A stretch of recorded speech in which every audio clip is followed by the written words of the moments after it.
अगर आप 2 से 3 घंटे मेरे साथ बैठ सकते हो तो प्लीज़ आप बैठो एंड ये चैप्टर आज ही निपटा डालो। अगर आपको चाहिए कि आप लोग मेरे जैसे नोट्स बनाओ, सो बेसिकली मैंने ये नोट्स बनाए हैं। अब ये जो नोट्स कैसे हैं, मैंने एकदम शॉर्ट नोट्स जो रहते हैं ना, जो हम एग्ज़ाम से एक दिन पहले पढ़ते हैं, वो बनवाए हैं। ठीक है, तो आप लोग मेरे साथ साथ ये नोट्स बना सकते हो। जैसे मैंने डायग्राम्स बनाया है, जैसे मैंने जो बनाया है, आप एक पेपर शीट ले लो एंड मेरे साथ साथ वो नोट्स बनाते जाओ, तो आपको और भी ईजी हो जाएगा। ठीक है, so let us start now without any further delay. ठीक है, क्योंकि हमारा ऑलरेडी ये थोड़ा सा लंबा चैप्टर है और कॉन्सेप्चुअल भी है, तो हमें थोड़ा टाइम भी जाएगा। ठीक है, सो बेसिकली सबसे पहले तो एनसीईआरटी ये पूछती है कि what is breathing and what is respiration. Breathing क्या है और रेस्पिरेशन क्या है, राइट। तो सबसे पहले तो आप लोगों को ये एकदम बेसिक, ये जो आप चीज़ें हैं ये आपके literally you are studying this from your 11th standard, right. 11th नहीं, sorry, from the 10th standard. तो 10th स्टैंडर्ड से हम क्या पढ़ रहे हैं कि हमारे बॉडी में जब भी हम कुछ खाते हैं, राइट, सपोज हम लोगों ने एक चपाती खा ली, चपाती खाने के बाद ऑक्सीजन हमारे बॉडी में, जो ऑक्सीजन हम इनहेल कर रहे हैं, वो उस चपाती मतलब जो ग्लूकोज है, जो कार्ब्स है, उसको ब्रेक डाउन करेगा और उससे हमें एनर्जी मिलेगी। एनर्जी मिलेगी तो साथ साथ CO2 भी बाहर निकलेगा, right. Very simple concept, very simple concept. So this exchange of O2 and CO2, O2 from the atmosphere will go into the lungs and CO2 produced by the cells will come out from the lungs into the atmosphere is what we called as breathing and exchange of gases, right। very simple। यहीं पे हम लोगों को chapter का आधा मतलब समझ गया कि ये चैप्टर होने किस पे वाला है। ठीक है, so see, O2 is utilized to break down the glucose and to derive the energy for performing various activities। Okay, आप अपने दिन में जो एक्टिविटीज़ कर रहे हो वो एक एनर्जी मिल रही है आप लोगों को और वो खाने से मिल रही है, तो खाने का ब्रेक डाउन तो हो रहा होगा ना, तो उसके लिए ऑक्सीजन इंपॉर्टेंट होता है। Carbon dioxide is release during the above catabolic reaction. जैसे कि हम लोगों ने देखा, एनर्जी के साथ साथ एक कार्बन डाइऑक्साइड भी तो बाहर निकल रहा है ना। Yes, it is evident that O2 has to be provided and CO2 released have to be released out because CO2 harmful रहता है बॉडी के लिए। ठीक है, this process of exchange of the O2 from the atmosphere with the CO2 produced is what we called as breathing। Very simple. Chapter का आधा मतलब हम लोगों को इधर से ही समझ आ गया। चैप्टर का नाम ही हम लोगों को अभी क्लियर है, exchange of gases and breathing. अब मैं आपको एकदम सिंपल बताती हूँ। देखो, अब हम लोगों ने एयर अपने नोज से ले लिया। ठीक है, ये डायग्राम्स, ये 3 डायग्राम का, ये 4 डायग्राम का अगर आपने मतलब समझ लिया ना, तो यू हैव डिड योर, आप लोगों ने पूरा अपना चैप्टर एकदम क्रिस्प, आपका चैप्टर का पूरा आउटलाइन आपको इस 4 डायग्राम्स में मिल जाएगा। ठीक है, तो व्हाट आर दिस 4 डायग्राम और ये क्या कह रहे हैं। देखो, सबसे पहले तो ये जो 4 डायग्राम ना मैंने अपने हाथों से इन्हें बनाया है और ये बहुत सिंपल वे में बनाया है। बाकी जो आप दूसरे डायग्राम्स देखोगे ना कॉम्प्लेक्स वाले, वो आपको समझ नहीं आएगा। तो लेकिन अगर आप ये 4 डायग्राम परफेक्ट कर लेते हो ना, तो आपको पूरा चैप्टर में आगे आप क्या पढ़ने वाले हो, एक्चुअली प्रोसेस क्या हो रहा है, ये सब समझ जाएगा। ठीक है, तो मैं ये मान के चल रही हूँ कि आप लोगों को मई में नीट एग्ज़ाम देनी है, राइट। तो मई में आप नीट दोगे, तो मई में आप जब नीट दोगे तो आपको ये चैप्टर का पूरा 1 शॉट इसी में ख़त्म करवा दिया जाएगा। ठीक है, अब सुनो, देखो, ये आपका नोज़ है। नोज़ से आपने क्या किया, एयर को अंदर ले लिया। ठीक है, एयर को अंदर ले लिया, एयर ट्रेकिया के थ्रू ट्रैवल किया। ये ट्रेकिया है आपका, ये तो आपको सबको पता होगा। फिर ट्रेकिया डिवाइड करता है, ये हम लोग आगे पढ़ेंगे। जिन्होंने पहले नहीं पढ़ा है टेंशन ना लीजिए और पैनिक तो बिल्कुल मत होना। ठीक है, ये हम लोग आगे पढ़ेंगे कि ट्रेकिया कैसे डिवाइड कर रहा है। बस ये जान लो कि एयर ट्रेकिया से गई, फिर ब्रोंकाई में गई, फिर ब्रोंकियोल में गई और ऐसे करके एयर एल्वियोलाई तक पहुंच गई। ठीक है, एल्वियोलाई तक पहुंच गई। अब अपने एयर में O2 भी है, एल्वियोलाई। अभी ये एल्वियोलाई को एक बड़ा करके एल्वियोलाई यहाँ पे दिखाया है। अब एल्वियोलाई में क्या था, O2 एल्वियोलाई में है, तो एल्वियोलाई से O2 ये ब्लड वेसल में चला जाएगा। ठीक है, ब्लड वेसल में चले जाने के बाद ये जो ब्लड वेसल का CO2 है वो एल्वियोलाई में चला जाएगा और ये CO2 ऊपर उड़ जाएगा एक्सपिरेशन के थ्रू और O2 इंस्पिरेशन के थ्रू अंदर आ गया। बट आप ये बोलोगे कि ma'am what is this blood vessels and ये सब क्या है, ये समझ नहीं आ रहा। एल्वियोलाई तक तो समझ गया कि हम लोग O2 ले रहे हैं। ओके, हम लोग O2 ले रहे हैं, फिर O2 यहाँ पे इस ब्लड वेसल में जा रहा है और ब्लड वेसल का CO2 बाहर निकल रहा है। ये तो हम लोगों को समझ गया, लेकिन मैम ये ब्लड वेसल कौन सी है, ये क्वेश्चन तो आप सबको आ रहा होगा। तो एकदम बेसिक से समझेंगे हम लोग। देखो, आपके इसमें ना लंग्स, ये आपका हार्ट एंड ये आपका ऑर्गन। देखो, अभी आप हार्ट के एकदम लिटरल डायग्राम पे मत जाना, क्योंकि अगर मैंने आपको लिटरल डायग्राम समझा दिया ना यहाँ पे तो बहुत कन्फ्यूजन होगा। इसीलिए मैं आपको एकदम सिंपल वे में हार्ट के थ्रू कैसे ब्लड पंप हो रहा है पहले वो समझाऊंगी, फिर आपको ये डायग्राम क्लियर हो जाएगा। देखो, प्लीज़ यहाँ पे थोड़ा ध्यान देना। अब सपोज़ ये आपका हार्ट है, तो हार्ट में क्या है, 4 चेम्बर है हार्ट के, सबको पता है। आपके पास राइट एट्रियम है, लेफ्ट एट्रियम है, राइट वेंट्रिकल है और लेफ्ट वेंट्रिकल है। आप सबको पता है कि ऑर्गन्स में हमारे जो सेल्स हो गए, सब लोगों ने एनर्जी जनरेट की होगी। ठीक है, एनर्जी जनरेट की होगी तो उनके पास CO2 भी तो आया होगा ना, क्योंकि हमने पहले ही सुना था कि एनर्जी के साथ साथ CO2 भी निकल रहा है, तो इनके पास CO2 होगा। तो अभी अभी इन्हें ये CO2 वाला बाहर भेजना है, तो ये क्या करेंगे, ऑर्गन्स और सेल्स अपना CO2 रिच ब्लड वीना कावा के थ्रू, ब्लू वाला डीऑक्सीजनेटेड ब्लड मतलब क्या है, जिसमें ऑक्सीजन की मात्रा कम है, जिसमें CO2 की मात्रा ज़्यादा है। तो जो CO2 रिच ब्लड है जो ऑर्गन्स ने कहाँ पंप किया, वीना केवा में पंप किया। अब वीना केवा में कहाँ हो, क्या होगा, वीना केवा में वो जाएगा राइट एट्रियम में, राइट एट्रियम से जाएगा राइट वेंट्रिकल में। अब ये ब्लड, ये पूरा CO2 रिच ब्लड है, इसको हमें फ्रेश भी तो करना पड़ेगा ना, इसको हमें फ्रेश करके ऑक्सीजनेटेड ब्लड बनाना है। तो हम क्या करेंगे, इस ब्लड को वापस लंग्स में भेजेंगे। ठीक है, एंड हम लंग्स को बोलेंगे कि देखो, हम आपके यहाँ ना गंदा वाला CO2 रिच ब्लड भेज रहे हैं। ठीक है, आप इसे ऑक्सीजनेशन करा के भेज दो, मतलब आप इसमें ऑक्सीजन ब्लड, उस ब्लड को आप ऑक्सीजन रिच बना के भेजो और CO2 को बाहर निकाल दो। ठीक है, तो लंग्स बोलेगा ठीक है मैं ये करता हूँ।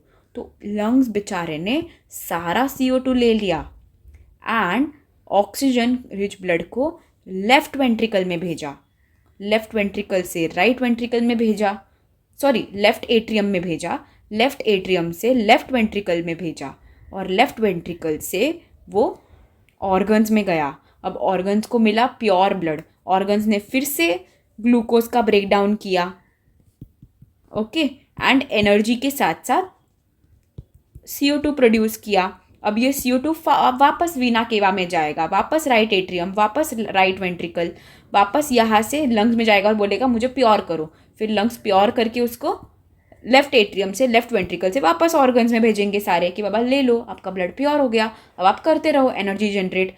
तो आपको ये वाला पार्ट समझ गया। तो अब ये जो पार्ट हो रहा है, मतलब यहाँ पे CO2 लंग्स ले रहा है और O2 दे रहा है, वो यहीं पे तो हो रहा है। एल्वियोलाई जो है वो लंग्स में होती है। ठीक है, एल्वियोलाई क्या कर रही है, CO2 ले रही है और ऑक्सीजन दे रही है। ठीक है, ऑक्सीजन दे रही है, तो ये ब्लड वेसल्स कौन सी हो गई, ठीक है, ये ब्लड वेसल्स जो है हमारी वो यही तो है। ठीक है, यही तो हो रहा है इधर। क्या आप लोगों को समझा, क्या आप लोगों को समझा? ठीक है, मैं बहुत धीरे से समझा रही हूँ एंड ये समझना बहुत ही इंपॉर्टेंट है, because this is going to, ये आप लोगों को ना इतना डीप में कोई नहीं समझाता, सबसे पहली बात। और ये डायग्राम अगर आपने मास्टर कर लिया ना, उसके बाद आप लोगों को कोई भी ऐसी प्रॉब्लम नहीं होगी कि आप लोगों को वापस आपको कभी प्रॉब्लम ही नहीं आएंगी, आपको बस ये डायग्राम आना चाहिए। तो ये डायग्राम क्या है, मैं वापस एक बार बता रही हूँ। देखो, मैंने इधर आपको बोला कि एल्वियोलाई और ब्लड वेसल्स के बीच में एक्सचेंज हो रहा है। एल्वियोलाई में अंदर O2 आ रहा है और वो ब्लड वेसल्स को दे रहा है, अच्छा वाला। ठीक है, और CO2 ब्लड वेसल्स से ले रहा है। ठीक है, तो अब ये हो कैसे रहा है, ऑर्गन्स जो है ना, ये ग्लूकोज, देखो ऑर्गन्स जो है ये ग्लूकोज का ब्रेकडाउन करके CO2 और एनर्जी जनरेट करेंगे। अब ये बोलेंगे कि नहीं यार, CO2 कलेक्ट हो रहा है, अभी हमें CO2 को बाहर निकालना पड़ेगा। तो वो वीना केवा के थ्रू कहाँ भेजते हैं, राइट एट्रियम में। राइट एट्रियम से राइट वेंट्रिकल सीधा लंग्स के पास जाता है, बोलता है लंग्स भैया कैन यू प्लीज़ ऑक्सीजनेट मी, मैं पूरा डीऑक्सीजनेट हो चुका हूँ ब्लड, मुझे ऑक्सीजनेट करो वरना मेरी बॉडी में सारा गंदा ब्लड जमा हो जाएगा. नॉट इन रियल गंदा ब्लड, बट जस्ट तुम लोगों को एक्सप्लेन करने के लिए I am telling all this. Okay, so carbon dioxide मेरे ब्लड में बहुत जमा हो जाएगा, तो मुझे प्योर कर दो. तो लंग्स कहता है okay. So what will lungs do? Lungs will take CO2 and it will give O2, and ये O2 रिच ब्लड वापस लंग्स कहाँ पंप करता है? लेफ्ट एट्रियम में, लेफ्ट एट्रियम से लेफ्ट वेंट्रिकल में, और देन वो सारे ऑर्गन्स में जाता है. अब आपको याद रखना है कि यहाँ पे ये आपने मास्टर कर लिया. अब आप बस ये याद रखो कि जो ऑर्गन्स से ब्लड राइट एट्रियम में लेके जा रहा है वो वीना केवा है, ठीक है. और जो इधर मतलब जो राइट वेंट्रिकल से लंग्स के पास, देखो लंग्स में जहाँ पे भी इन्वॉल्वमेंट होगा ना, आपको याद रखना है वो पल्मोनरी होगा. ओके, तो लंग्स से जो अंदर जा रही है लंग्स के, वो हो गई पल्मोनरी आर्टरी, एंड जो लंग्स के बाहर आ रहा है वो हो गया पल्मोनरी वेन.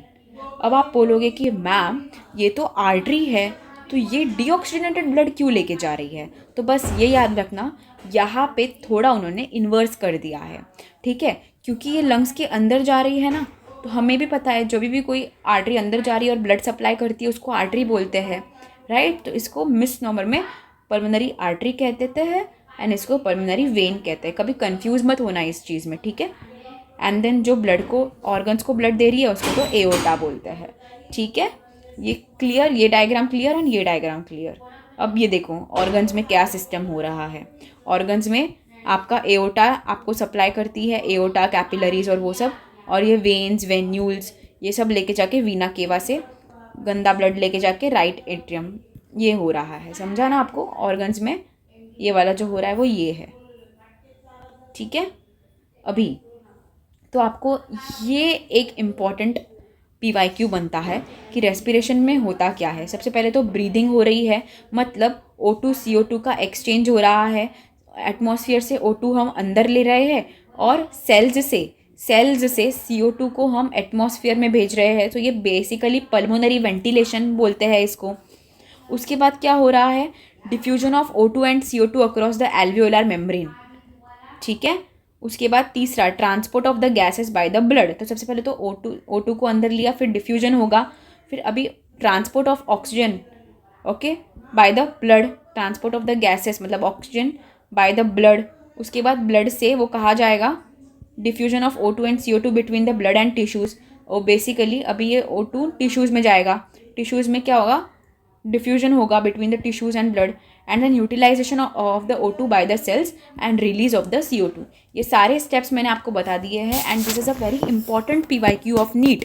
नीट में ये PYQ है. इसमें आप लोगों को बोलेंगे कि arrange them in a correct order, और ये उल्टे सीधे ऑर्डर में देते हैं आपको, and then you will have to correct it. तो ये आपको रट लेना है, रटने की ज़रूरत नहीं है. मैंने आपको ये 4 डायग्राम के थ्रू ये पूरा समझा दिया है, ठीक है. There is no need to रट्टाफाई anything here. Okay, now let's move ahead. Let's move to the human respiratory system.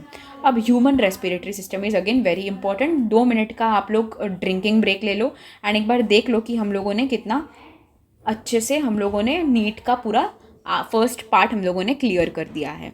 अब आपको बहुत इजीली ह्यूमन रेस्पिरेटरी सिस्टम पढ़ना है.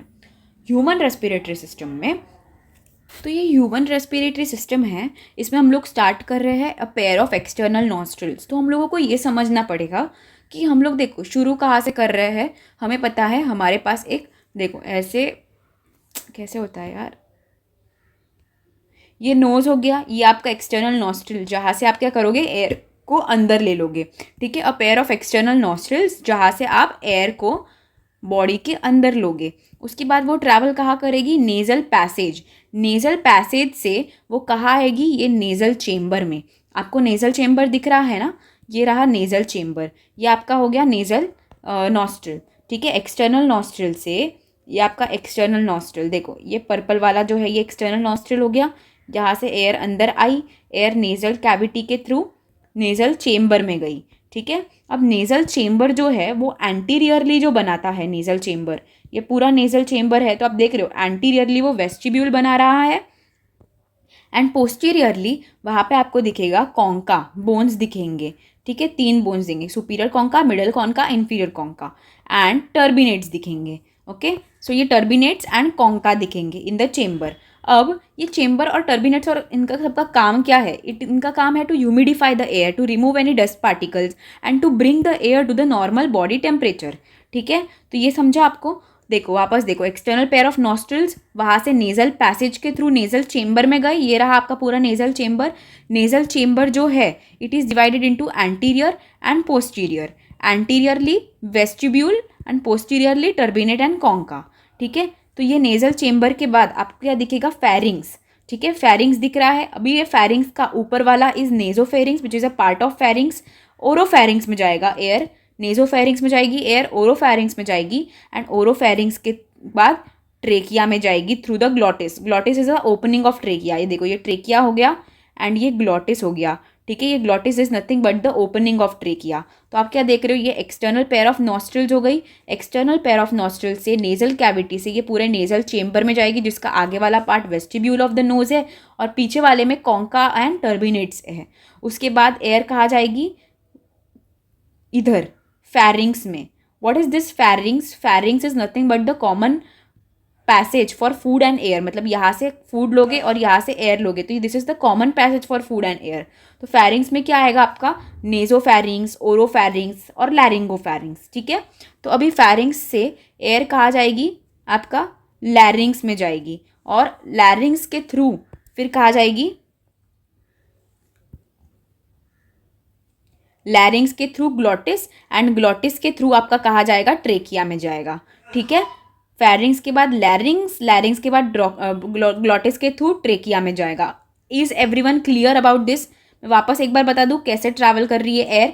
एयर एक्सटर्नल नॉस्ट्रिल से नेजल पैसेज से नेजल चेम्बर में जाएगी। नेजल चेम्बर से एयर जाएगी फेरिंग्स में, जहाँ पे नेजोफेरिंग्स ओरोफेरिंग्स रहेगा। वहाँ से जाएगी लैरिंग्स में।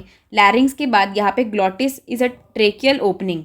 ग्लॉटिस के थ्रू वो ट्रेकिया में चली जाएगी, फिर ट्रेकिया से ब्रोंकाई वगैरह वो सब। ठीक है, तो आई थिंक आपको ये समझ गया। अब देखो, अब आप ये बात याद रखना मेरी, आपके पास ग्लॉटिस है जो ट्रेकिया का ये है। तो जब आप फूड खाते हो ना, जब आप फूड खा रहे हो, तो फूड खाते टाइम आपको क्या, आप फूड को क्या पता कि इस पाइप में जाना है कि इस पाइप में जाना है?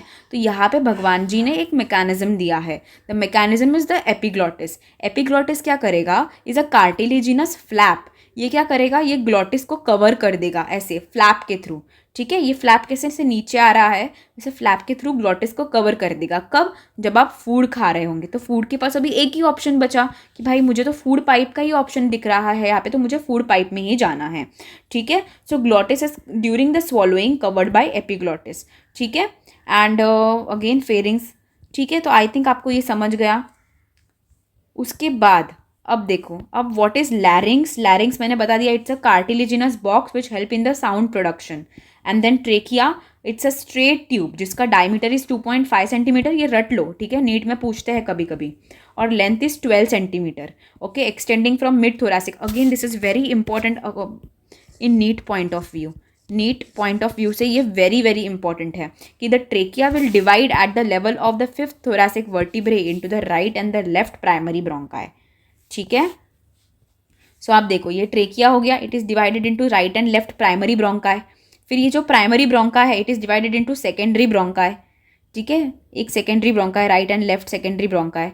ठीक है, secondary ब्रोंका is again divided into this tertiary bronchi. Tertiary ब्रोंका is again divided into bronchiole, initial bronchiole. Then it will get divided into terminal bronchioles. Okay, terminal bronchioles into respiratory bronchiole. Respiratory bronchiole into the alveolar duct. Alveolar duct के बाद atria and then alveoli. तो आपको समझ रहा है, you have primary bronchi, you have secondary bronchi, tertiary bronchi. 3 bronchi. Bronchi के बाद initial bronchiole, terminal bronchiole आएगा। ठीक है, initial bronchiole, terminal bronchiole, and उसके बाद last is the respiratory bronchiole. यहाँ से फिर आपका एल्वियोलर डक्ट है, फिर आपका एट्रिया है और देन एल्वियोलाई है। ठीक है, ये पार्ट आपको याद रहेगा मैंने कैसे अपन जा रहे हैं। ठीक है, नाउ ट्रेकिया। अभी आप देखो, ट्रेकिया के ऊपर ऐसे इनकम्प्लीट से कार्टिलेजिनस रिंग्स है जो डॉर्सली इनकम्प्लीट होते हैं। तो ये जो इनकम्प्लीट कार्टिलेजिनस रिंग्स होते हैं ना, ये कहाँ कहाँ होता है? ट्रेकिया में होता है, प्राइमरी सेकेंडरी टर्शरी ब्रोंकाई और इनिशियल ब्रोंक्यूल्स में रहते हैं, are supported by incomplete cartilaginous rings. आपको वापस एक बार बता देती हूँ. We have primary bronchi, trachea which is dividing at the level of fifth thoracic vertebra into the primary bronchi. Then the primary bronchi will divide into secondary bronchi, secondary will divide into tertiary bronchi, tertiary will divide into initial bronchiole, initial bronchiole के बाद terminal bronchiole last वाला, and then respiratory bronchiole, उसके बाद तो alveolar duct, atria is a swollen part, ठीक है, and then alveoli. Okay, alveoli में actually the gas exchange occurs. Now अब आपको याद रखना है देर आर 2 zones, आपको 2 zones याद रखने हैं. ये 2 zones कौन से याद रखने हैं आपको? You have to keep in mind bronchial tree and respiratory tract. Okay, इसको ब्रोंकियल ट्री को आप बोलते हो कंडक्टिंग जोन भी बोलते हो, एंड रेस्पिरेटरी ट्रैक को आप एक्सचेंज जोन भी बोलते हो.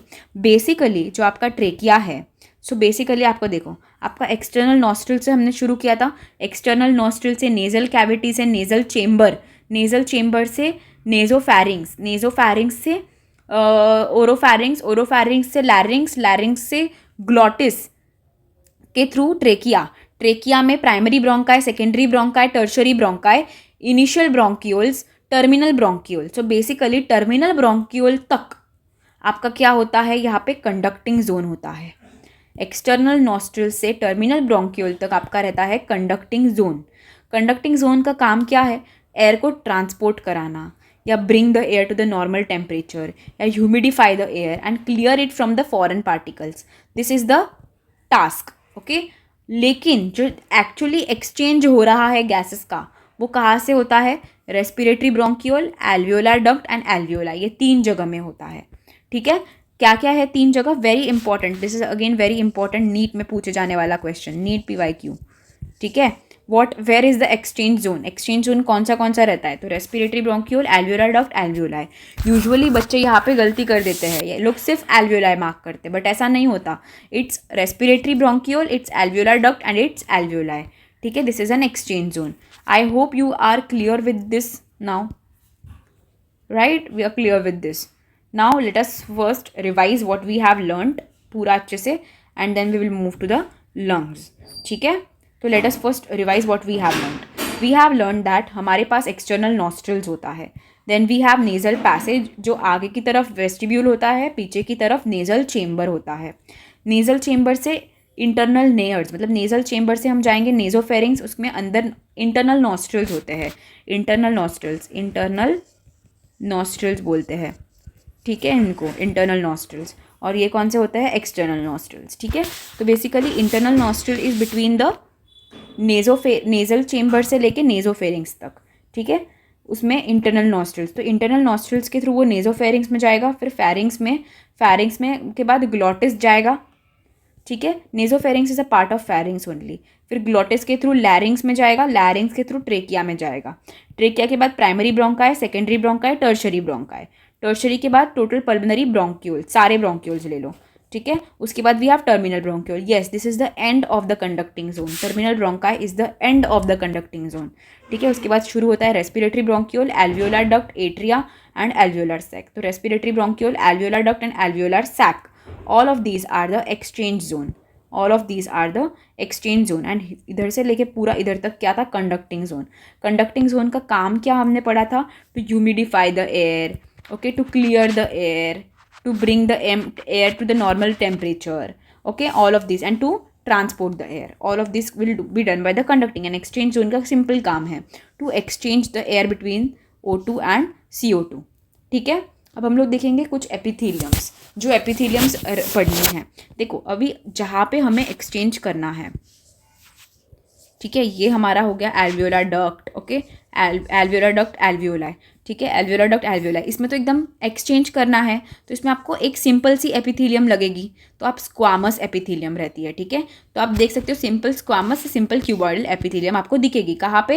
Respiratory bronchiole, alveolar duct and alveolar sac, क्योंकि this is an exchange zone. यहाँ पे आपको गैसेस का एक्सचेंज करना है, तो कॉम्प्लेक्स एपिथेलियम नहीं होती, एकदम सिंपल स्क्वामस एपिथेलियम आपको दिखेगी.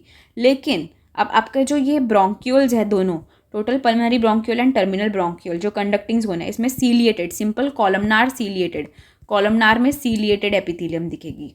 एंड बाकी के ऊपर ट्रेकिया से लेके टर्शरी ब्रोंकाई तक pseudostratified ciliated columnar glandular epithelium दिखेगी. Pseudostratified ciliated columnar glandular epithelium, ये कहाँ पे? Trachea, primary bronchi, secondary bronchi, tertiary bronchi.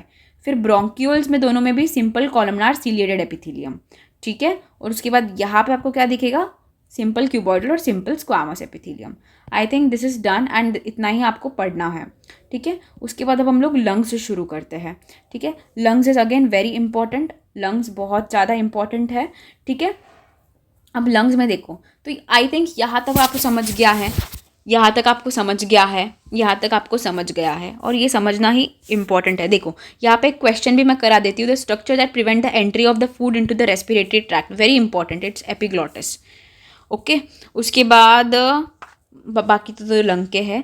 Alveoli is composed of simple squamous epithelium, answer to this question is simple squamous epithelium. उसके बाद cartilaginous rings in the trachea are incomplete at which surface, at the dorsal surface. याद रखना वो आगे से तो trachea में ऐसे रहते हैं एंड डॉर्सल सरफेस में वो इनकम्प्लीट रहते हैं, ठीक है। डॉर्सल सरफेस में वो इनकम्प्लीट रहते हैं, तो dorsal is the answer, simple squamous is the answer and here it is epiglottis is the answer, ठीक है। तो आई थिंक अब हम लोग लंग्स पे शुरू करने के इस पे है, हम लोग लंग्स शुरू करते हैं। तो देखो गाइज, हम लोगों ने अभी पढ़ा था ये आपका नोज़ है, ये आपका एक्सटर्नल नॉस्ट्रिल्स हो गया, फिर आपका nasal cavity, nasal chamber, nasopharynx, then we also went through the internal nares से, ग्लॉटिस से, लैरिंग्स से, ट्रेकिया, ये सब हम लोगों ने पढ़ लिया था। अब इसके आगे जो है trachea will divide into the primary, secondary, tertiary bronchi, initial bronchioles, terminal bronchiole, respiratory bronchiole, alveolar duct and atria and alveolar sac, ठीक है। ये हम लोगों ने पढ़ लिया। अब उसके बाद ये सब मतलब किधर है, एक लंग्स में है ना, all of these are included in the lungs, ये लंग्स में जाके ये कर रहा है ना, प्राइमरी ब्रोंक्यूल कहा जा रहा है, इसे डिवाइड किस में हो रहा है, लंग्स में हो रहा है, right. This is very important part and lungs का एक यूनिट होता है alveoli. So alveoli is a structural and functional unit of the lungs, ठीक है। उसके बाद देखो we have 2 pair of lungs, everyone know we have 2 pair of lung. अब देखो, अब आप लोगों को कुछ डिफरेंस दिखेगा लंग में। ये जो राइट लंग दिख रहा है ना आपको, इसके 3 लोब्स हो गए, first lobe, second lobe and third lobe, क्योंकि इसके 2 फिशर्स है, एक इसका हॉरिजॉन्टल फिशर है और एक इसका ऑब्लिक फिशर है। इसका आप देखोगे तो सिर्फ लेफ्ट लंग का सिर्फ ऑब्लिक फिशर है, तो इसका कितने लोब हो गए, 2 लोब्स हो गए, ठीक है। तो इसके 2 लोब्स हो गए, 1 and 2 लोब, एंड इसके 1, 2 and 3 लोब्स हो गए।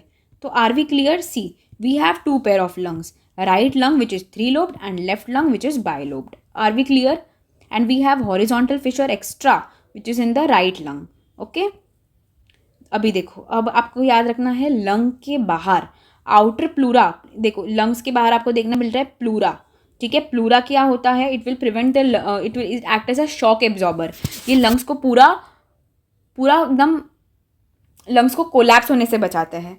कैसे, देखो प्लूरा जो है ना एक सक्शन प्रेशर मेंटेन करता है, मैं आपको बताती हूँ। देखो जो प्लूरा है, पहले तो प्लूरा है क्या, pleura is nothing but the outer pleura, एक परत है, ठीक है। वो विसरल प्लूरा, मतलब विसरल प्लूरा मतलब क्या, जो लंग्स से एकदम कांटेक्ट में दिख रही है, और एक है पेराइटल प्लूरा जो बाहर थोरैसिक वॉल से, inner pleura is in the close contact with the lungs and outer pleura close contact with the thoracic wall. Are we clear? Inner pleura को बोलते हैं विसरल प्लूरा, बाहर वाले पेराइटल प्लूरा, बाहर वाला पेराइटल प्लूरा, और दोनों प्लूरा के बीच में प्लूरल फ्लूइड है। अब प्लूरल फ्लूइड क्या करता है बताओ, एक ऐसे सक्शन प्रेशर मेंटेन करता है। सक्शन प्रेशर मतलब पता है ना, स्ट्रॉ से आप जब जूस को ऊपर खींचते हो तो आप खींच रहे हो ना, वैसे यही भी इस लंग्स को बाहर की तरफ एक सक्शन प्रेशर मेंटेन करता है।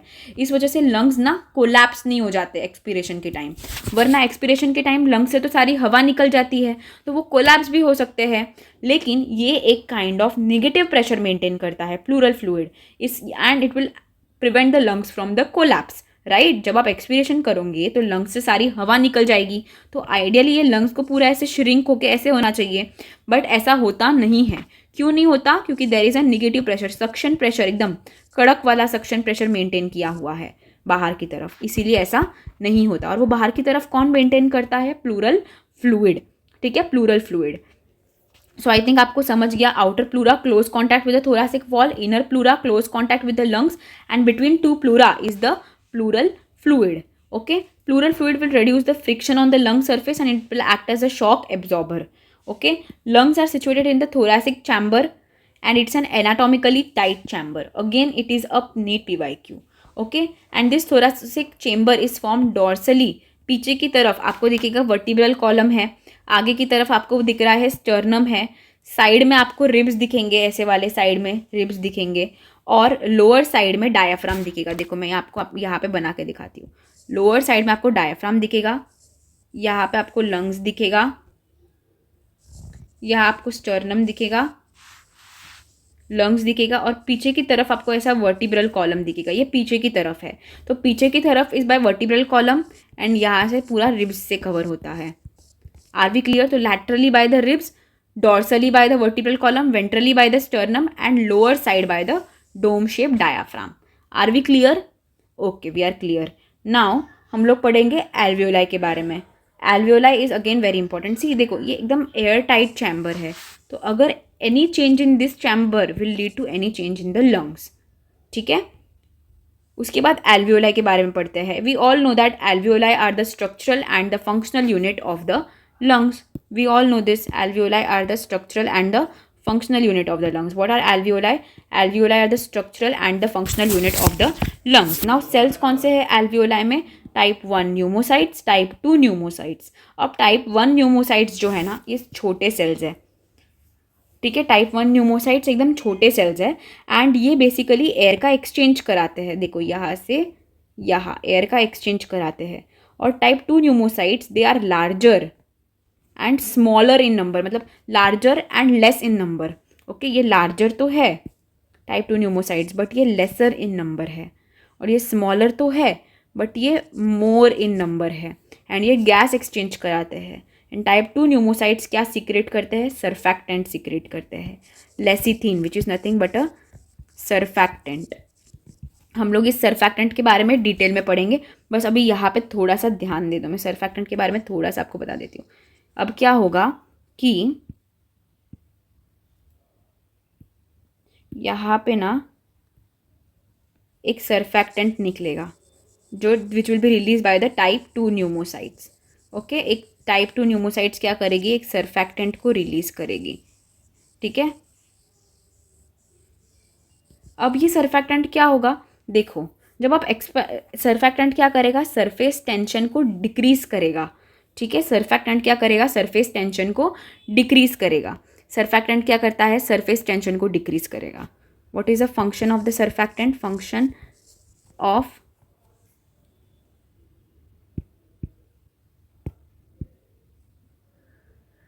एक मिनट, हाँ, function of surfactant lower the surface tension.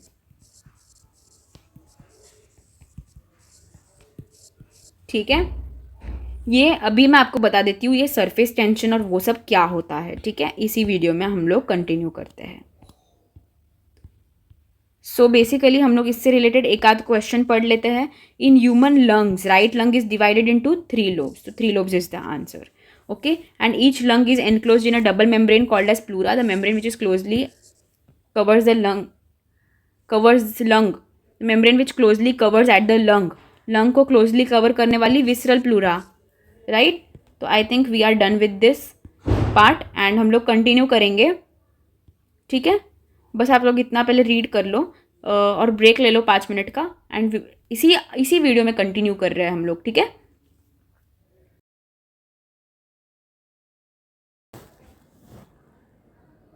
तो डायफ्राम में अभी हम लोगों ने एल्वियोलाई तक पढ़ लिया है. तो एल्वियोलाई के बाद हम लोग अभी कुछ एक्स्ट्रा जो मसल्स है जो रेस्पिरेशन में काम करवाते हैं उसके ऊपर बात करेंगे.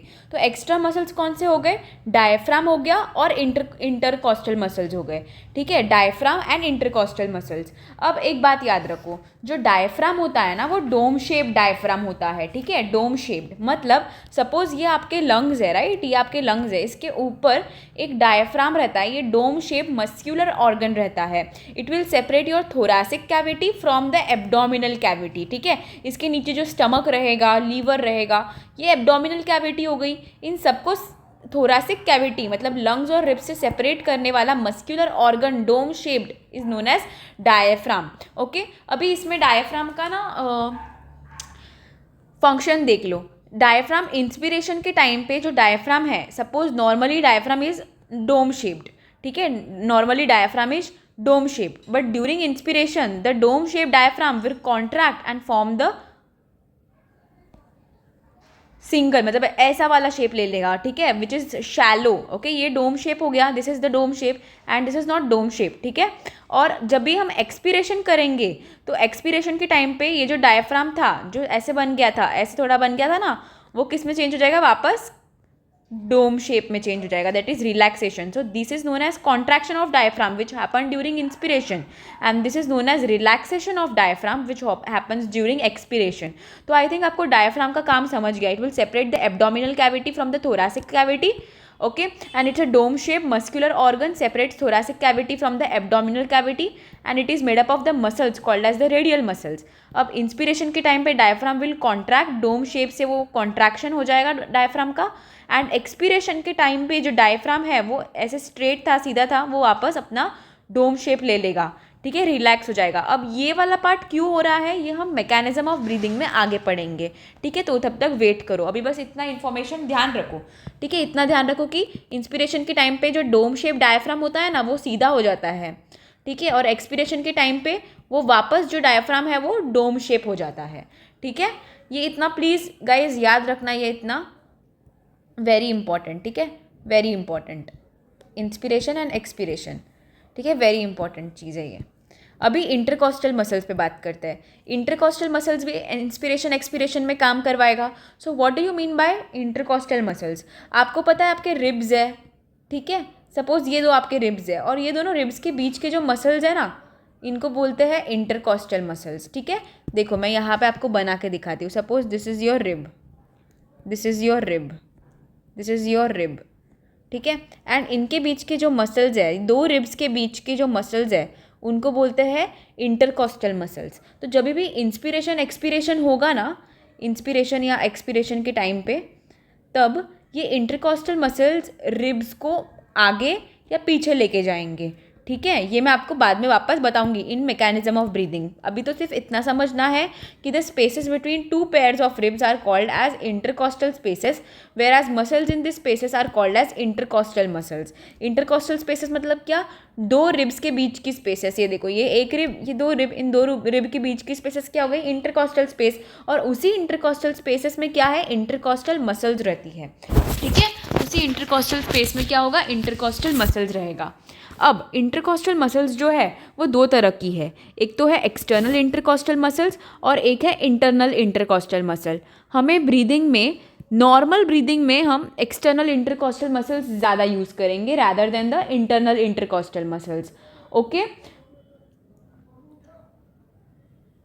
अभी आते हैं आगे मैकेनिज्म ऑफ ब्रीदिंग पे। तो अभी देखो, मैकेनिज्म ऑफ ब्रीदिंग पढ़ने से पहले मैं आपको एक बात बताऊंगी कि आप लोगों को तीन चीज़ें याद रखनी है। डायफ्राम याद रखना है, इंटरकॉस्टल मसल्स याद रखनी है, ये दोनों भी बहुत इंपॉर्टेंट रोल प्ले करेंगे आपको ब्रीदिंग करवाने में, ठीक है। अब देखो, अब मैकेनिज्म ऑफ ब्रीदिंग पे आते हैं।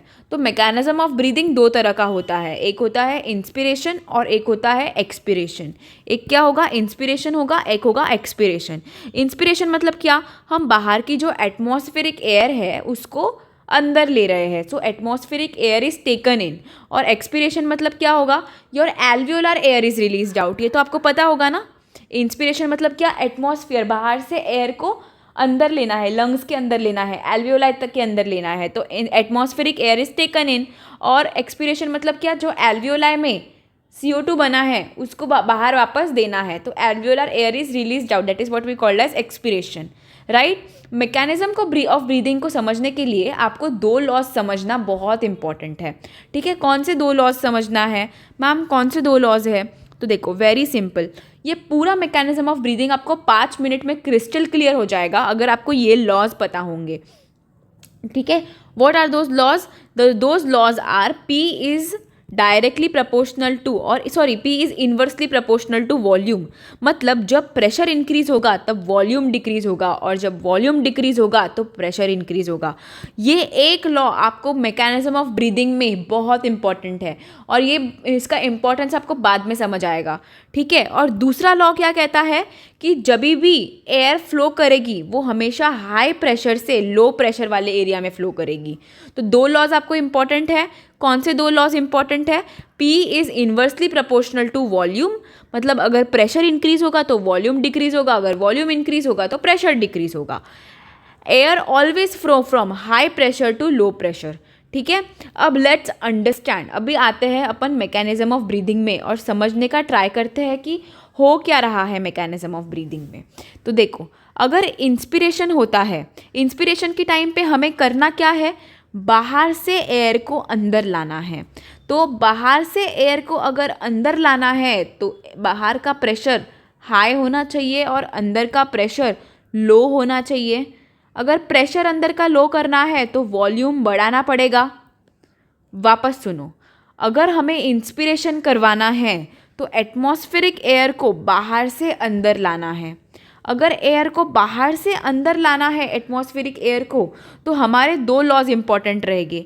Air always flow from high pressure to low pressure, तो बाहर का प्रेशर हाई रखना पड़ेगा और अंदर का प्रेशर लो रखना पड़ेगा। अगर प्रेशर को लो करना है तो वॉल्यूम को बढ़ाना पड़ेगा, तभी ही ये प्रेशर लो हो पाएगा अकॉर्डिंग टू टू लॉज। तो अब वॉल्यूम कैसे बढ़ाओगे? ये आपका डोम शेप डायफ्राम है, इसको अगर सीधा कर दिया ऐसे तो वॉल्यूम बढ़ जाएगा ना थोड़ा से कैविटी का। तो वही किया, ये डोम शेप डायफ्राम को कॉन्ट्रैक्ट करा दिया तो आपका एंटीरियो पोस्टीरियर एक्सिस में बढ़ गया। ठीक है, एंटीरियो पोस्टीरियर एक्सिस में क्या बढ़ गया? आपका वॉल्यूम बढ़ गया। और अगर मैंने ये रिब्स को थोड़ा बाहर खींचा आउटवर्ड्स तो क्या होगा? और भी बढ़ जाएगा। That's what we did. अगर हम रिब्स और intercostal muscles, external intercostal muscles को बाहर की तरफ खींचेंगे तो और डायाफ्राम को थोड़ा कॉन्ट्रैक्ट कराएंगे तो दोनों भी काम हो सकता है। देखो, अभी सपोज ये तो हमारा है, आगे से अगर हम व्यू कर रहे हैं तो कि मैंने रिब्स को बाहर खींचना पड़ेगा। That's what we did. Okay, we have to move our sternum. देखो, अभी सपोज ये हम लोग यहाँ से मेरा आय है, ठीक है, यहाँ से मैं देख रही हूँ, तो ये स्टर्नम और रिब्स और एक्सटर्नल इंटरकॉस्टल मसल्स अगर रेज हो गए और अगर डायाफ्राम कॉन्ट्रैक्ट हो गया तो इस पूरे कैविटी का वॉल्यूम बढ़ रहा है। अगर वॉल्यूम बढ़ रहा है तो प्रेशर डिक्रीज कर रहा है, प्रेशर डिक्रीज कर रहा है तो बाहर का प्रेशर ज़्यादा हो जाएगा एटमॉस्फेयर का, तो एटमॉस्फेयर से अंदर एयर आएगी। क्या आप लोगों को ये समझा? कि मैं वापस एक बार समझाऊँ? देखो, मैं वापस एक बार समझाती हूँ। इंस्पिरेशन करवाना है, इंस्पिरेशन करवाना है तो क्या करवाना है? Atmospheric air pressure high and pressure low, so that air will come from high pressure to low pressure. For that volume must be high to keep this pressure low, कि हम लोगों को इधर का प्रेशर अगर लो करना है तो इसका वॉल्यूम बढ़ाना पड़ेगा अकॉर्डिंग टू लॉ। तो वॉल्यूम बढ़ाने के लिए हमने क्या किया? इस डोम शेप डायफ्राम को नीचे कर दिया। तो हमने डोम शेप डायफ्राम को कॉन्ट्रैक्ट कर दिया और ये जो हमारे रिब्स है ना, इनको आउटवर्ड्स और अपवर्ड्स ऐसे रेज कर दिए। ठीक है, तो हम लोगों ने इस रिब्स को बाहर की तरफ रेज कर दिए हैं। ठीक है, आउटवर्ड्स एंड अपवर्ड्स। तो उसकी वजह से क्या होगा? ओवरऑल वॉल्यूम बढ़ गया। ओवरऑल वॉल्यूम बढ़ गया तो प्रेशर कम हो गया, प्रेशर कम हो गया तो बाहर का प्रेशर बढ़ गया एटमॉस्फेयर का, तो एयर आराम से अंदर आ पाएगी। That is what is happening, right? That is what is happening, that is called as inspiration. अब आता है वही चीज़ आपको इधर देखने मिलेगी। देखो, so pressure inside thorax become less than atmosphere pressure, so air from the atmosphere gets in, that is what we called as inspiration. ये NCERT lines। इंस्पिरेशन के टाइम पे डायाफ्राम कॉन्ट्रैक्ट कर रहा है, तो याद रखना this is a NEET question, please keep in mind this is NEET question. Okay, ये कौन सा क्वेश्चन है? एकदम नीट का क्वेश्चन है ये, प्लीज़ ये याद रखना, नीट में पूछते हैं ये क्वेश्चन, प्लीज़ एवरीवन। PYQ है ये नीट का। क्या PYQ है नीट का? डायफ्राम अगर कॉन्ट्रैक्ट कर रहा है तो वो वॉल्यूम इंक्रीज कर रहा है, बट कौन से एक्सिस में? एंटीरियो पोस्टीरियर एक्सिस में। और अगर ribs and sternum with external intercostal muscles raise हो रहे हैं तो वो कौन से एक्सिस में बढ़ा रहा है? डॉर्सो वेंट्रल एक्सिस में बढ़ा रहा है। कहाँ से बढ़ा रहा है? डॉर्सो वेंट्रल एक्सिस में। आई थिंक आपको ये समझ गया, ये तो एकदम डायरेक्ट PYQ बन रहा है यहाँ से। डायफ्राम याद रखा तो एंटीरियर पोस्टीरियर एक्सिस, और रिब्स एक्सटर्नल इंटरकॉस्टल मसल्स का आया तो आपको बोलना है डॉर्सो वेंट्रल एक्सिस में वॉल्यूम इंक्रीज करेगा। नाउ एक्सपीरेशन पे आते हैं। देखो अब एक्सपीरेशन में क्या करना है हम लोगों को, एयर को अंदर से बाहर भेजना है एटमॉस्फेयर में। तो यहाँ का प्रेशर हाई चाहिए और यहाँ का प्रेशर लो चाहिए। यहाँ का प्रेशर हाई तो वॉल्यूम यहाँ की कम चाहिए, और यहाँ की वॉल्यूम कम तो यहाँ की वॉल्यूम कम चाहिए। ठीक है, वापस सुनो। देखो एक्सपीरेशन के टाइम पे हम लोगों को हम लोगों को क्या करना है, एयर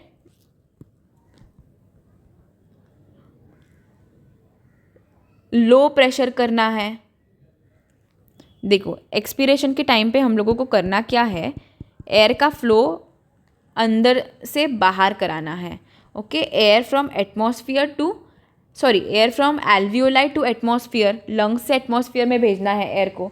तो हम लोगों को क्या कराना है, एक्सपीरेशन कराना है। तो जाहिर सी बात है, अगर मुझे यहाँ से एयर बाहर भेजना है तो air always flow from high pressure to low pressure. तो यहाँ का प्रेशर हाई करना पड़ेगा और यहाँ का लो प्रेशर करना पड़ेगा। यहाँ पे अगर हाई प्रेशर होगा तो वॉल्यूम यहाँ पे कम करना पड़ेगा। अब वॉल्यूम जैसे हमने बढ़ाया था वैसे ही कम कर लो। ये जो स्ट्रेट था, ये स्ट्रेट था, उसको डोम शेप बना लो, तो ये डोम शेप बन जाएगा। ठीक है, डोम शेप बना लो। ये जो स्ट्रेट है इसको आप डोम शेप बना लो ना, तो वॉल्यूम कम हो जाएगा। और ये जो रेज हो गए थे इसको वापस कॉन्ट्रैक्ट कर लो सारे रिब्स को। तो वही तो किया, एक्सटर्नल इंटरकॉस्टल मसल जो रिब्स को वापस ये किया और डायफ्राम को वापस रिलैक्स कर दिया। ठीक है, जो रिब्स रेज हुए थे उसको वापस नीचे लाए और डायफ्राम को वापस रिलैक्स कर दिया अपने पोजीशन में। ठीक है, so volume inside the thoracic chamber decreases, volume decreases, pressure increases, then atmospheric pressure, so expiration होता है। ठीक है, ये नोट्स आपको वापस मिल जाएंगे। ठीक है, मैंने 1 पेज नोट्स बहुत अच्छे से बनाए हुए हैं। So on an average a healthy human breathes 12 to 16 breaths per minute.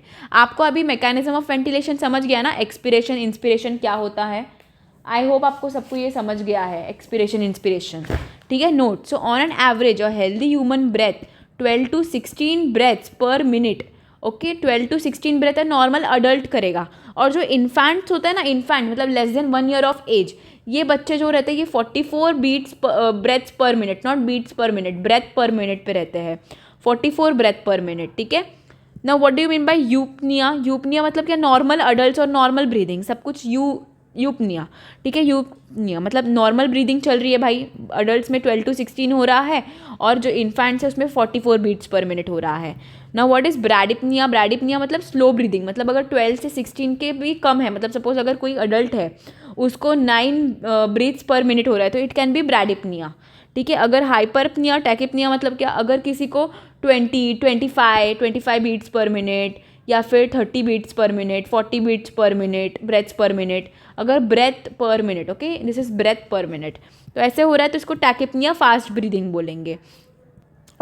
Normal से कम हुआ, 12 से कम हुआ तो इट इज़ ब्रैडिपनिया, 16 से ज़्यादा हुआ तो इट्स टैकिपनिया। एपनिया मतलब क्या, stoppage of breathing. And dyspnea मतलब क्या, पेनफुल ब्रीदिंग। डिस्निया मतलब पेनफुल ब्रीदिंग। आ जाओ अभी एक बार मैं आपको पूरा समरी बता देती हूँ कि what is mechanism of ventilation, right.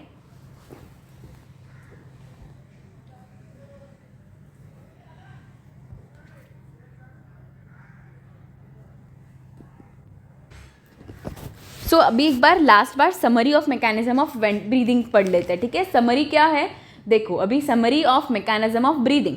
तो मैकेनिज्म ऑफ ब्रीदिंग का समरी कैसे पढ़ेंगे, very important, right, very important part. Now here you have to keep in mind mechanism of breathing में इंस्पिरेशन होता है और एक्सपीरेशन होता है। मैकेनिज्म ऑफ ब्रीदिंग में मैकेनिज्म ऑफ ब्रीदिंग, फटाफट से समरी लिखो क्या था। अब ये हम सब बच्चे खुद से करेंगे, राइट, अभी हम खुद से करेंगे, हमें तो आ रहा है।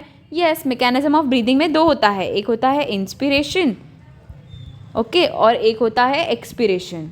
वेरी सिंपल, ये तो खुद से करना है। एक होता है इंस्पिरेशन, एक होता है एक्सपीरेशन। इंस्पिरेशन में क्या होगा, जो इंट्रापल्मोनरी मतलब क्या, लंग्स के अंदर, लंग्स का जो प्रेशर है वो क्या होगा, कम होगा, और एटमॉस्फेयर का प्रेशर क्या होगा, ज़्यादा रहेगा, राइट। तो ये कैसे होगा, एटमॉस्फेयर का प्रेशर ज़्यादा रहेगा, इंट्रा पल्मोनरी का प्रेशर कम रहेगा, तो क्या होगा, इंस्पिरेशन। तो कैसे होगा, by volume of thoracic cavity increase. Okay, तो वो कैसे होगा, डायफ्राम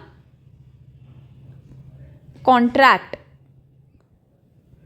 तो increase in volume in AP axis, okay, AP axis, and EICM का contraction, EICM contraction,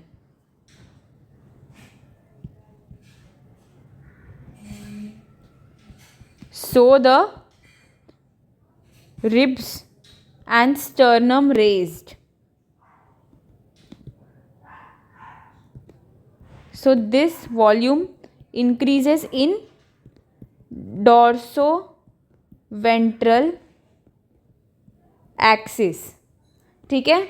so there will be increase in pulmonary volume, because of increase in the pulmonary volume intra pulmonary pressure will decrease, and intrapulmonary pressure decreases, so forces air from atmosphere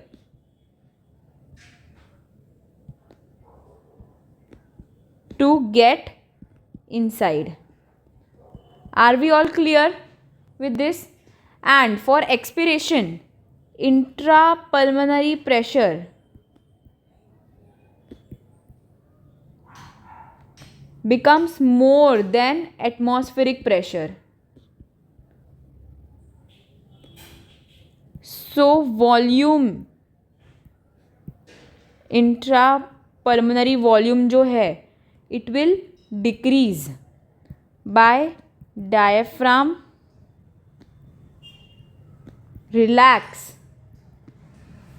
okay, diaphragm relax, so decrease in volume in AP axis, EICM relax, so decrease in volume in dorsoventral axis, pulmonary volume decreases, intrapulmonary pressure increases, expulsion of air from inside to outside, from high pressure to low pressure. Clear, मेरे साथ साथ notes बनाओ, and this summary is also done.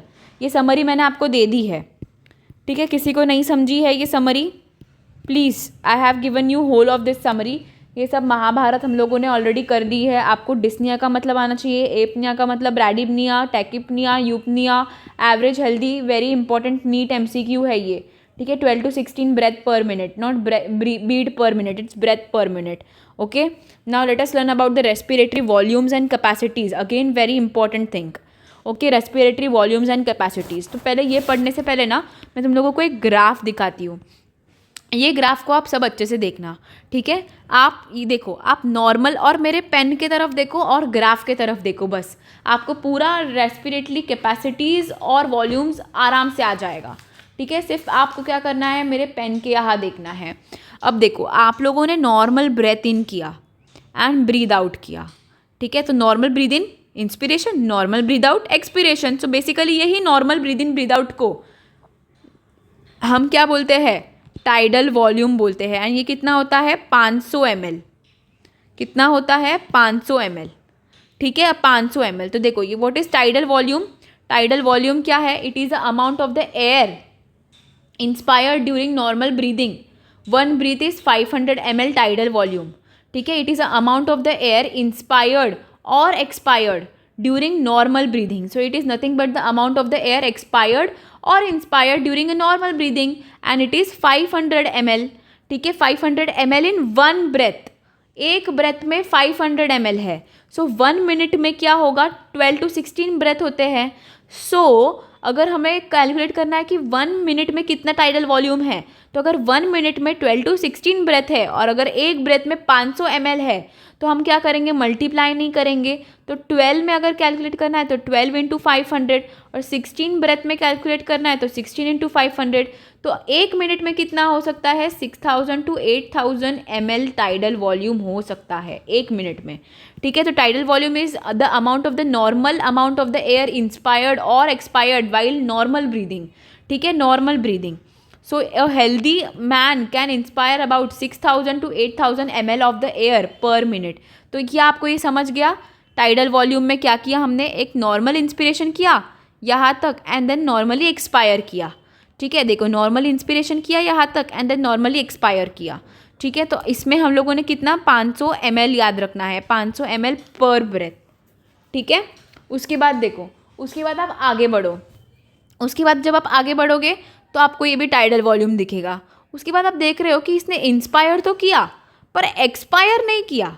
Expire करने के बदले उसने और ज़ोर से सांस लिया, और ज़ोर से सांस लिया. ठीक है, और ज़ोर से सांस लिया. तो ये क्या हो गया, ये क्या हो गया, उसने और ज़ोर से सांस क्यों ली. तो देखो, it is the amount of the air forcefully inspired in after a normal inspiration और normal tidal volume is what we called as IRV. मतलब the amount of the air forceful inspiration हुआ है ना. देखो यहाँ पे नॉर्मल इंस्पिरेशन हुआ, expiration हुआ, नॉर्मल इंस्पिरेशन हुआ, एक्सपिरेशन हुआ. यहाँ पे इंस्पिरेशन तो हुआ बट उसने और ज़ोर से ब्रेथ खींची अपने अंदर इंस्पायर करके, कि यहाँ पे एक्सपिरेशन से पहले एकदम डीप वाला इंस्पिरेशन हुआ, बहुत सारी एयर हम लोगों ने अंदर ले ली, उसका वॉल्यूम बहुत बढ़ गया. That is what we called as inspiratory reserve volume. देखो, what do you mean by inspiratory reserve volume, amount of the air a person can inspire over the tidal volume. मतलब टाइडल वॉल्यूम का inspiration होने के बाद और कितना amount of the air inspire कर सकता है in a forcible inspiration is what we called as inspiratory reserve volume.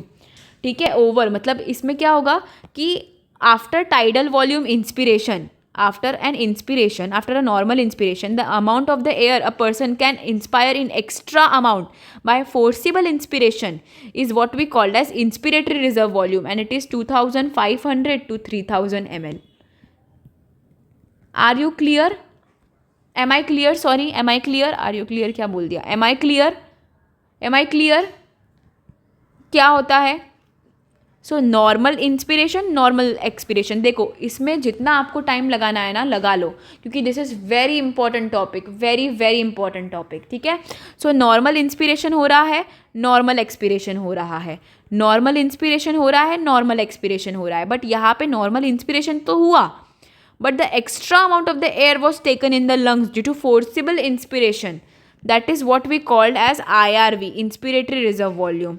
ठीक है, इंस्पिरेटरी रिजर्व वॉल्यूम. उसके बाद वापस normal inspiration, normal expiration, normal inspiration, normal expiration, फिर वापस IRV. मतलब IRV मतलब क्या, ओनली देखो IRV में बहुत सारे बच्चे क्या करेंगे कि ये इस पूरे को ले लेंगे, बट इसमें तो TV भी तो है, टाइडल वॉल्यूम भी है और IRV. तो TV को छोड़ के जो एक्स्ट्रा अमाउंट है ना वही सिर्फ आपका IRV है. IRV सिर्फ इतना ही है बेटा, इसको मत ले लेना बिकॉज ये तो आपका नॉर्मल टाइडल वॉल्यूम में आ गया ना, इसको ही लेना है सिर्फ आपको IRV में. ठीक है, उसके बाद देखो वापस इंस्पिरेशन किया, नॉर्मल एक्सपिरेशन किया. अब नॉर्मल एक्सपिरेशन करने के बाद वापस उसने इंस्पिरेशन नहीं किया, वापस उसने बोला मैं और ट्राई करता हूँ ना कि मेरे लंग्स के अंदर का बाहर हवा निकालने का. तो उसने और ट्राई किया हवा निकालने का और फोर्सिबल एक्सपिरेशन किया. So the amount of the air excelled out forcefully by forceful expiration is what we called as expiratory reserve volume over tidal volume. मतलब इसमें tidal volume नहीं लेना है. ठीक है, so the amount of the air expired out over tidal volume forcefully by the forcible expiration is what we called as ERV, is what we called as ERV. Are we clear? ERV समझा ना. और ERV कितना हो सकता है, 1000 to 1100 ml.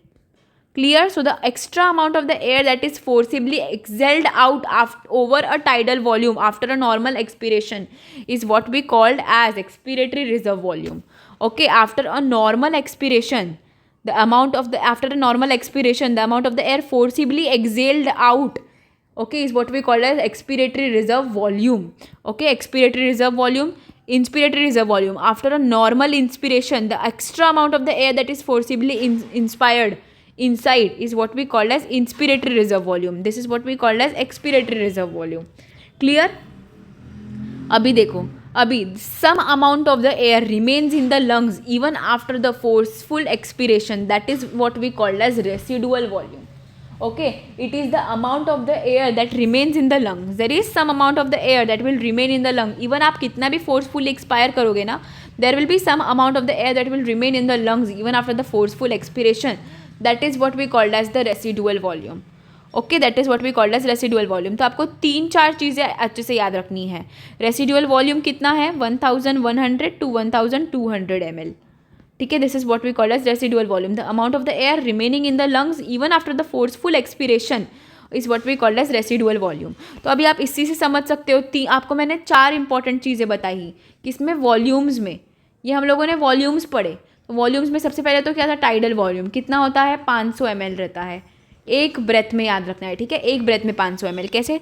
The amount of the air inspired or expired normally by normal breathing is what we called as tidal volume, and it's 500 ml. Normal inspiration, normal expiration, the amount of the air inspired and expired normally is what we call as tidal volume. The extra amount of the air inspired in after a normal inspiration, the extra amount of the air inspired in is what we called as the IRV. ठीक है, after a normal inspiration the extra amount of the air that is inspired in is what we called as IRV, and it is always 2500 to 3000 ml. The extra after a normal expiration the extra amount of the air expired out is what we called as ERV, and it is 1000 to 1100 ml. Even after the forceful expiration, some amount of the air will remain in the lungs. That is what we call as the residual volume, and it is 1100 to 1200 ml. Are we clear? अब मेरा एक बात याद रखना. All these volumes, note, all these volumes and capacities are measured by a device called as spirometer. Okay, spirometer, and this graph is known as spirogram. अब जो ये spirometer है, एक्सेप्ट 2 चीज़ें मेजर नहीं करेगा. एक तो है residual volume and functional residual capacity as well as total lung capacity. ये 3 चीज़ें मेजर नहीं करता. क्या नहीं करता? Residual volume, functional residual capacity and total lung capacity. अभी के लिए आपको सिर्फ रेसिडुअल वॉल्यूम पढ़ाया है, तो आप सिर्फ रेसिडुअल वॉल्यूम याद रखो. फंक्शनल रेसिडुअल कैपेसिटी और TLC आगे बता दूंगी. ठीक है, अब हम लोगों ने किसमें रेसिडुअल वॉल्यूम से ख़त्म किया? Expiratory reserve volume, inspiratory reserve volume and tidal volume. ये 4 चीज़ें ख़त्म की इन वॉल्यूम्स. अब आते हैं कैपेसिटीज़ के ऊपर. तो कैपेसिटीज़ में पहला क्या है? Inspiratory capacity, expiratory capacity. अब देखो, इंस्पिरेटरी कैपेसिटी में क्या आएगा बताओ? TVP आएगा, मतलब ये जो TVB है ये भी आएगा, और IRV भी आएगा. मतलब ये पूरा ग्राफ आएगा. IRV में सिर्फ इतना ही आ रहा था और TV अलग आ रहा था. अब ये TV प्लस IRV दोनों मिला के क्या आएगा? Inspiratory capacity. सो अगर इसको भी मिलाना है तो यहाँ से शुरू करना पड़ेगा. तो after a normal expiration the total amount of the air inspired in after a normal expiration is what we called as inspiratory capacity. इसमें क्या आ गया? टीवी भी आ गया और आईआरवी भी आ गया. Okay, after a normal expiration, the total amount of the air inspired in forcefully is what we called as inspiratory capacity. इसमें क्या आएगा? TV plus IRV. ठीक है, देखो, after total amount of the air a person can inspire after the normal expiration. And what do you mean by this? IRV मतलब क्या था उसमें कि आफ्टर अ नॉर्मल इंस्पिरेशन, मतलब यहाँ से शुरू कर रहे थे ना, तो आफ्टर अ नॉर्मल इंस्पिरेशन मतलब ये कैलकुलेट नहीं करना था. तो after a normal inspiration the extra amount of the air, तो एक्स्ट्रा तो यहाँ से शुरू हो रही है, तो extra amount of the air inspired in after a normal inspiration. But अभी क्या सीन हो गया है? इंस्पिरेटरी कैपेसिटी में यहाँ से शुरू करना है. इंस्पिरेटरी कैपेसिटी में टीवी और आईआरवी दोनों भी आएगा, मतलब नॉर्मल भी आएगा और एक्स्ट्रा अमाउंट भी आएगा, वो पूरा कैपेसिटी है ना. So the total amount of the air inspired in after a normal expiration, ये नॉर्मल एक्सपिरेशन होने के बाद the total amount of the air inspired in is what we called as inspiratory capacity. And it is always, ये TV मतलब ये 500 plus ये IRV मतलब 2500 या 3000 को ऐड करके करना है. देखो, inspiratory capacity is IRV plus TV. IRV क्या था? 3000 और ये क्या था? 500 to 3500 ml. Now what do you mean bye expiratory capacity? अब जैसे इंस्पिरेटरी कैपेसिटी है वैसे एक्सपिरेटरी कैपेसिटी क्या होगा? ERV plus TV. ERV plus TV. So अभी इसमें एक्सपिरेटरी कैपेसिटी में after a normal inspiration the total amount of the air a person can expire out by a forcible expiration. तो इसमें क्या आएगा? ये नॉर्मल वाला भी आएगा 500 और ये भी आएगा. So after a normal inspiration, देखो यहाँ पे इंस्पायर किया, ओके, आफ्टर इसके बाद जो total amount of the air है जो बाहर गया, मतलब जो ये नॉर्मल बाहर जाने वाला के बाद फोर्सिबली भी बाहर भेजा है ना, तो ये इसका भी आएगा, तो ये 500 भी आएगा. और ये एक्सपिरेटरी वाला कितना था? एक्सपिरेटरी रिजर्व वॉल्यूम हमेशा 1100 होता था, तो इन दोनों को ऐड करके आएगा एक्सपिरेटरी कैपेसिटी. जैसे inspiratory capacity TV plus IRV था, वैसे एक्सपिरेटरी कैपेसिटी क्या है? The amount of the air expired out after a normal inspiration, okay, is what we called as expired. मतलब इसमें टीवी भी आएगा और ईआरवी भी आएगा. ठीक है, ईआरवी और टीवी दोनों भी आएगा.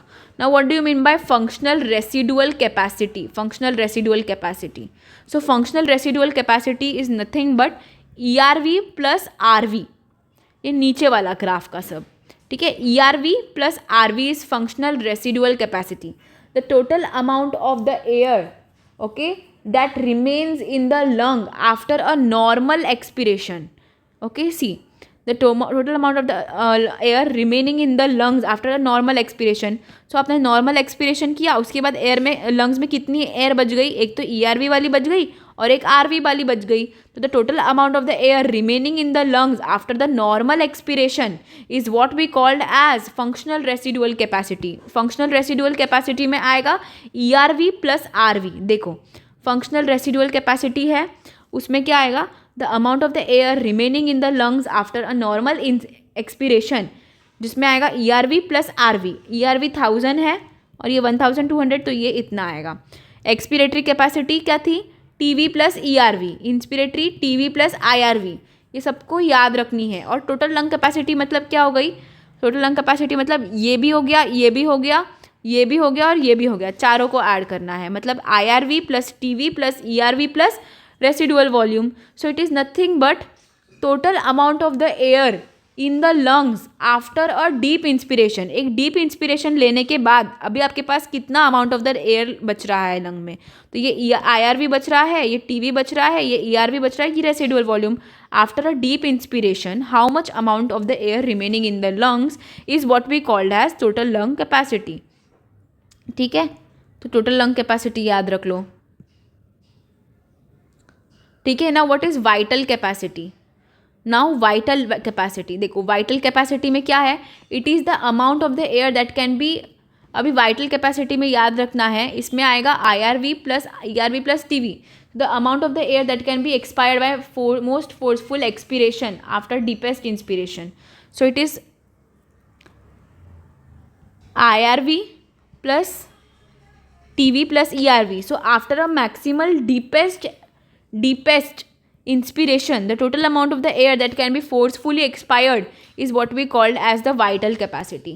okay, is what we call as the vital capacity. What is vital capacity? The total amount of the air that can be forcefully expired out after a deep inspiration is what we called as the total vital capacity. After a deep inspiration किया आपने, now the total amount of the air that can be forcefully expired out ERV तक हो सकता है, तो that is what we called as the vital capacity. So the vital capacity is the total amount of the air that can be expired by most forceful expiration after the deepest inspiration.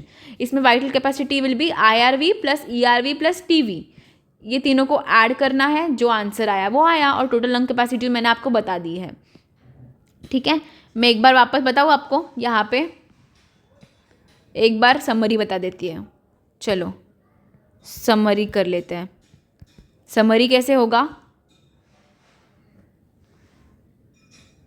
देखो ये normal inspiration हुआ, ठीक है, फिर normal expiration हुआ, फिर से normal inspiration हुआ, फिर से नॉर्मल एक्सपिरेशन हुआ. अब इंस्पिरेशन नॉर्मल हुआ, बट ये उसने डिसाइड किया कि मैं और इंस्पायर करूँगा. So tidal volume is the normal inspiration and the normal expiration. Tidal volume is normal inspiration, normal expiration. So the amount of the air forcefully expired in after a normal inspiration, मतलब inspiration को calculate नहीं, the extra amount of the air that is forcibly inspired in is what we called as IRV. ये क्या था, TV. ठीक है, उसके बाद फिर normal inspiration, normal expiration, normal inspiration, normal expiration. So the extra amount of the air forcefully expired out after a normal expiration is what we called as the ERV. ठीक है, and the extra amount of the air remaining in the lungs even after the forcible expiration is what we called as RV. Are we clear? अभी देखो, अभी इसमें और क्या याद रखना है, कैपेसिटीज़. तो कैपेसिटीज़ में क्या आएगा, inspiratory capacity. What is inspiratory capacity, TV plus IRV. ये TV प्लस IRV. तो what is TV plus IRV, what is TV plus IRV, inspiratory capacity. So the amount of the air a person can inspire in, okay, after a normal expiration, the total volume of the air a person can inspire after a normal expiration. Suppose यहाँ पे क्या हो रहा है, normal expiration. After a normal expiration, okay, after a normal expiration मतलब after a normal expiration the total amount of the air a person can inspire, जिसमें क्या आएगा, TV भी आएगा और IRV भी आएगा. So the after a normal expiration the total amount of the air the person can inspire in is what we called as the inspiratory capacity. Now what do you mean by ERV? ERV मतलब क्या हो गया, ERV हो गया capacity में, inspiratory capacity, expiratory capacity. Expiratory capacity में क्या आएगा, TV प्लस ERV आएगा. अभी TV plus ERV the extra amount of the air, मतलब ये हो गया आपका expiratory capacity. So the extra amount of the air a person can expired out after a normal inspiration. After a normal inspiration, the total amount of the air a person can expire out, that will be the TV. Normally जो expire कर रहा है वो तो रहेगा ही, but extra amount भी रहेगा ना, कैपेसिटी है पूरी तो उसमें वो पूरा आएगा. फिर आएगा total lung capacity. The total amount of the air inside the lungs after a deep maximal inspiration. तो उसमें क्या आएगा, IRV आएगा, TV आएगा, ERV आएगा, एज वेल एज RV आएगा, सब आएगा. ठीक है, तो इसमें क्या आएगा, IRV plus TV plus ERV plus RV. Then we have functional residual capacity. What is functional residual capacity? It's always ERV plus RV. ठीक है, what is functional residual capacity? ERV plus RV. Now why? After a normal expiration, the total amount of the air remaining in the lungs is what we called as ERV plus RV, functional residual capacity. ठीक है, उसके बाद last बचता है vital capacity. Okay, what is vital capacity? Vital capacity is nothing but IRV plus TV plus ERV. So here क्या आएगा, the total amount of the air remaining in the lungs or the total amount of the air a person can expire out after a deep maximal inspiration. The total amount of the air a person can expire out after a deep maximal inspiration. तो जिसमें क्या क्या expire out कर सकता है, IR भी कर सकता है, TB कर सकता है और ER भी कर सकता है. तो यही हो गया ना वाइटल कैपेसिटी. तो ये सब आपको डेफिनेशंस के साथ याद रखना है और बहुत ईजी में मैंने बता दिया है आपको डेफिनेशंस याद रखने का. एंड ये नोट्स भी आपको मिल जाएंगे. ठीक है, ये नोट्स भी आपको मिल जाएंगे. अब देखो, अब मैंने आपको यहाँ पे ना कहीं पे बोला था, देखो यहाँ पे कि एक्सेप्ट स्पायरोमीटर क्या मेजर नहीं करेगा, RV, FRC और TLC. अब आपको सिर्फ एक याद रखो कि RV मेजर नहीं करेगा. उसके बाद FRC में तो आपको पता है ERV प्लस RV, तो RV तो वैसे आ रहा था वो भी नहीं कर पाएगा, और टोटल लंग कैपेसिटी में भी RV आ रहा है तो वो भी नहीं कर पाएगा. तो ये तीन चीज़ें आप स्पायरोमीटर से मेजर नहीं कर सकते हो. And this forms very important MCQ ऑफ नीट का एकदम इंपॉर्टेंट MCQ है ये, please keep in mind. Okay, so we have done with the functional residual capacities and everything. Okay, like volumes and capacities are done now. Now we will move ahead with the exchange of the gases. Till then, let's take a 5-minute break.